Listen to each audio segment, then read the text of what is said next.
Articat vemat bucrën car, me fugire kësaj zemre do të këndoj.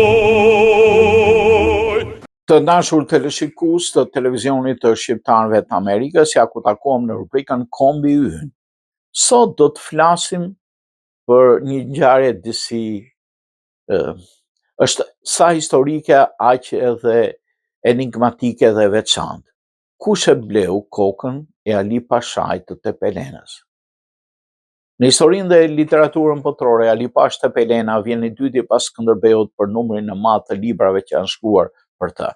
Ai është model se si një individ i thjesht, përmes metodave makiaveliste, ngjitet në nivelet më të larta shtetërore.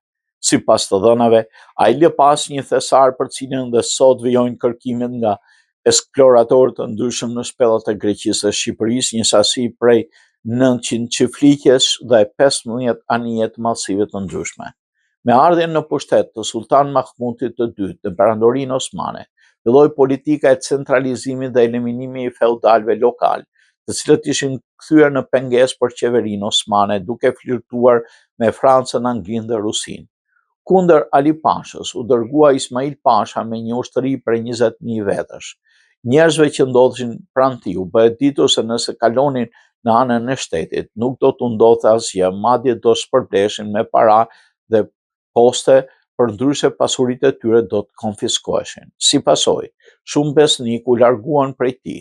Nga veprimet ushtarake në territoret në sundimin e Ali Pashës, ranë shpejt në duart e ushtrisë osmane.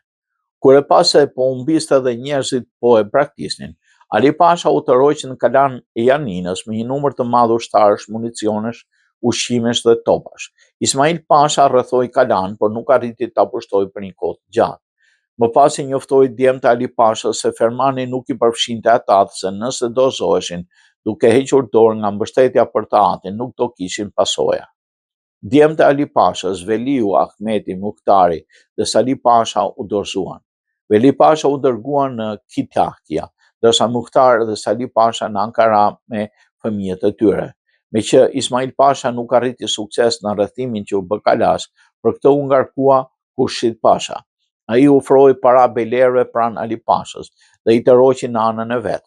I dobësuar ndjeshëm, Ali Pasha i mbeti vetëm kalaja pranë liçenit. Atij u kërkua dorëzohet, por ai u përgjigj se do bënte këtë vetëm nëse i vinte një ferman që dekretonte faljen e tij. Khurshid Pasha i dha garanci duke premtuar se fermani po përgatitje.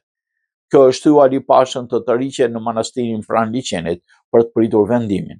Me që nuk pranoi ofertën, Fsherozi u përgatit një ferman për ekzekutimin e tij.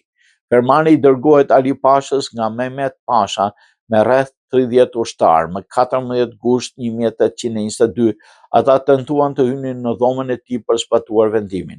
Ali Pasha kundërshtoi me armë dhe u vra në përreshje sipër.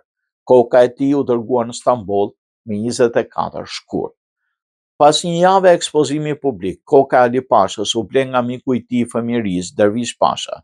Ai u varos pranë kokave të prera të djemve të tij, Veli, Muhtar, Sali dhe nipit Mehmet Pasha në varrezën jashtë Silivi Krapes. Ekzekutimi i Ali Pashës u prit me gëzim të madh.